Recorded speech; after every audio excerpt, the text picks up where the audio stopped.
What's up, guys? Welcome back to the Team Solemn Circus deck profile. Today we're going over Kashtira. This deck just got released on the ban list. Unicorn is now at 3. Before we dive in, if you like, comment, subscribe, I'll try to explain a bunch of stuff. This is a very generic version of the deck. Obviously, you guys can change it up depending on your locals, but I'm going to be explaining some of the good stuff as well as why some cards are in the deck or should not be in the deck. So we're going to be starting off with the 3 Unicorn. This card is at 3 and is your best starter of the deck. It's able to search for your Kashtira Theosis or your Birth, depending on what your hand's like. It is also your target of, everyone wants to negate this card because it does get you so much. Essentially gets you 2 copies while everything else just gets you 1 copy. This card also is able to rip from your extra deck. It's not going to be that relevant this format, so a lot of other decks are not going to be playing multiple copies of the cards for this deck. But it still is a very good deck, as well as, a deck that people should be realizing to play. It reminds me a lot of True Draco in the style of that. Then we have the 3 Fenrir. This is essentially everyone knows this card. This is just generic everywhere. But what a lot of other people don't realize is it's so more powerful in this deck because it's able to search for multiple copies. If you have Birth on field, you can search for a Unicorn. But this is the importance of why Unicorn is so much better than Fenrir. So Fenrir can search for Unicorn, but if you don't have Birth in the hand, you can't do anything with it. But you can also search for the copy of Rise Heart, as everyone knows, which can let you extend into a copy of, either a Shangira or get another way to come it back. But this doesn't get you anywhere really other than a rank 7, which is important to note, while this gets you a rank 7 and a lot more, depending on what your hand is. And then you have the 3 Rise Hearts. A lot of players are only playing this at 2. I think that it's definitely mandatory at 3 right now, at least at the start of the format, because of the fact that you're constantly able to get this in rotation. If you have one of them in hand, it doesn't ever hurt you. You don't want to see them get banished a lot as well. You can add them back with Theosis banished or of course Birth. But a lot of the time I'd rather just bring back my Fenrirs, bring back my Unicorns. And if I see this in my hand, it doesn't really hurt, but obviously you could cut it down to 2 if you wanted. And then we are playing the 1 Ogre as well as the 1 Scareclaw Kashtira. This is a search for your 1 trap, and then of course this is crazy. It's able to break some boards. People just keep not realizing this has an effect. It also helps you extend, which is important that people realize. You can banish a card, even banish Theosis and summon it out, and then be able to attack. And having all of these cards on the field can put a lot of pressure. Just these 4 just gets you game right away. So very nice to know. And then for our other level 7s, Pankratops is at 2, so we are playing it now at 2. I actually don't have much to say about this card. This card is absolutely crazy. This deck does struggle a lot going second, and people are like, well, why are you playing Pankratops? Well, you see, with Pankratops, all the other Kashtiras, is Pankratops can summon himself out from the hand as a free special summon out.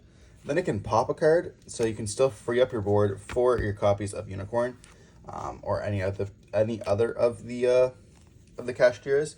What's also usable going first, if you already have let's say Unicorn being a special summoned out, you have Pankratops in the hand, you do your boards, and then you haven't used your normal summon, you can actually then use Birth to normal summon out the Pankratops, and having this on the field essentially is a first turn Dryad, which is very nice. A lot of people do not people underestimate this card extremely well. I think we'll see this a lot in the side as well, but I think this is just crazy in the deck due to it being level 7. And then for the hand traps, we of course are playing Shifters. This is the best Shifter deck in the format. Birds is a very good deck as well, but we're able to do some locks. So other than this and Flandries, definitely worth playing. 3 Ash Blossom, and then we are playing the 3 Imperm. So this is very standard for a cash deck. A lot of the times I will be siding this out, which I think is interesting because yeah, it's crazy, but the thing is there's a lot of better cards in the current format. It just doesn't lose to TTT, which is very nice compared to this one. This one does lose to TTT, but you obviously D-Shifter. Just D-Shifter in the standby phase or the draw phase, and then they can't talent you. As well as this is just extremely bloat cards. You want to be seeing it against every single matchup. Against Branded, this absolutely cooks. But with Imperm, it's really weird because if you have, let's say, Unicorn, Fenrir, and then Imperm set, as strong as that is, you're never really wanting to really do that because you can just let them activate their effects. And while yes, you can negate the effect if it's threatening, and then banish Fenrir on res. It's just a lot of the times you just don't need the Imperm compared to the other blowout cards, which I'll be mentioning in a second here. And then we are playing one more. This is a 40th card. This is the Ghost Spell. You could play the copy of Mourner instead.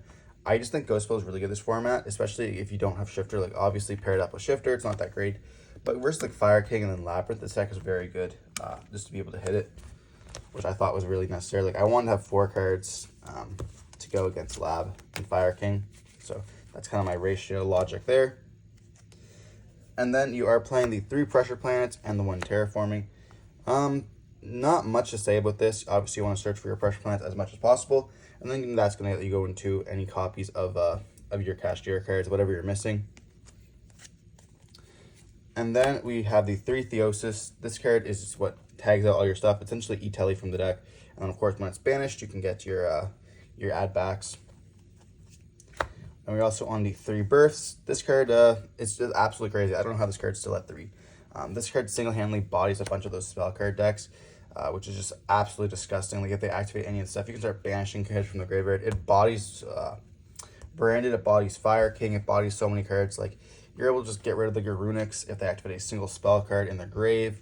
You're able to get rid of like Kirans, Arvadas, Barons, anything that like you really want, even the Ponics. You can just get rid of them. It's really good against the Sinful Spell stuff as well, even though they can trigger the cards in grave. But if you get rid of all 3, it just feels really nice. And then we are playing the 3 Prod of Prosperities. This should be a Kashtira card. Helps for consistency. You know, you don't need your extra deck very much, so you can just rip the cards. And then that's it for these. You know, you can't really compare wanting to see cards. Like, come on, it's Prosperity Boys. I'm surprised this card's at 3. And then we actually are playing the 2 Super Polys, the 1 Call with the Grave, and then the 1 Preparations.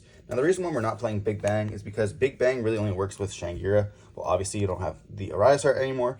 But the thing is a lot of the times you'll actually use Pressure Planet to pop this card. And then it is very vulnerable if you end up Big Banging and then taking the other material off. It's also like a lot of the times with the Birth on the field, you're going to bring back that material anyways. And then during the standby phase, this is going to bring out the material that you'd summon off Big Bang regardless. It also makes you lose into Nib more, which is not really fun. And it's like a lot of the times I just want to search for Preparation anyways, because Preparation just ain't Birth but a trap. And then of course, whenever they activate a trap, you get to do stuff. You know, rip a card from the hand is very nice, as we all know.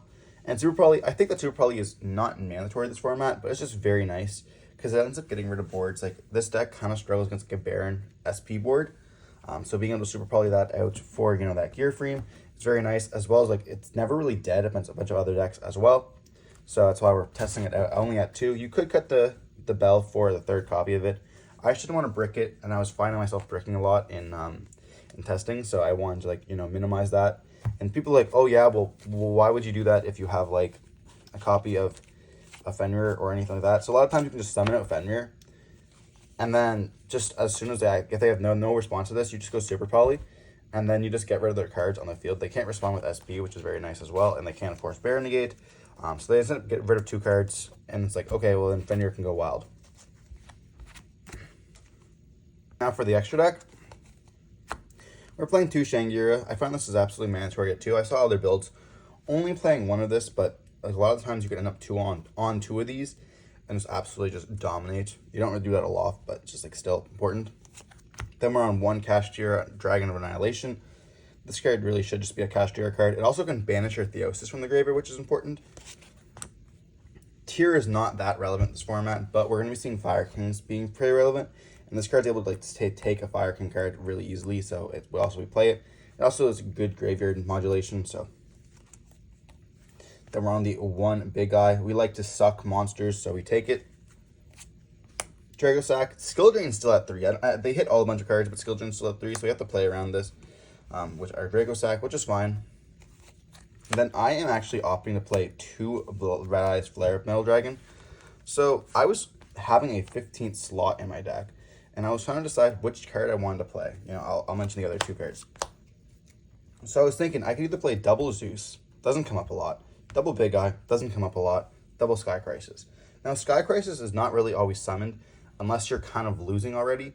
So I decided not to play double of these, but I was like, well, if I don't want to go for double Shangira, I can just go for double Flare Metal Dragon. And at that point, it's just like, I'm leaving my opponent on 8 cards. At that point, it's just like I can make them burn down their cards a lot just by summoning 2 Metal Dragons. They're going to be forced to like burn at least 3 or 4 cards to get rid of like both of these ones. And at that point, they're going to be already on half life points. If I have any other setup, like with, normally I don't set up 2 of these unless I have like Birth and Theosis. So I already have Birth on the field. Therefore, I'll be able to summon back out monsters again, and then they'll be already low on life points, and they'll be focusing so hard to get rid of these 2 monsters that they'd be low. I can just maybe attack with the Kashtira, Fenrir, or Unicorn, where I have to summon out and just take the game, which is really nice. So I was thinking like, that's just worth it. It's also like if you don't have it, you just Prosperity it away, which is fine. But like really, this is my 15th extra deck slot. So you guys can definitely let me know in the comment section like as you would play. I was thinking maybe like IP as well, but then when you're playing the 1 Bronze Flare, you're playing tuners and you're playing level 7s. This is a no-brainer. We are playing the SP Little Knight. This card's absolutely crazy. It also like helps you get rid of your stuff, so you have a free board. Like if you just go, you have stuff on the field, you go SP tag out, and then you can just summon out one of your Fenrirs or Unicorns. And then we are playing the 3 Super Poly targets for the deck, which is Garua, Gearframe, and then Mud Dragon. You don't really miss Predator Plant Trickle at all, but you can absolutely play this if you want to. Of course, you can cut the Metal Flower Dragon. If you weren't playing this package, you could also play the Annihilation package with like the OTK, but which is fine. But I really wanted to find ways to get rid of my opponent's cards with the extra deck compared to like OTKing. Like this deck does fairly well with like being able to summon up big beat sticks. I don't find that you really have the OTK going second. I find they got like problems breaking boards, which is why I thought Super Poly was just super good this format. But regardless, hope you guys enjoyed watching the video. Don't forget to like, comment, subscribe to see some more content like this. Don't forget to stay safe. Peace.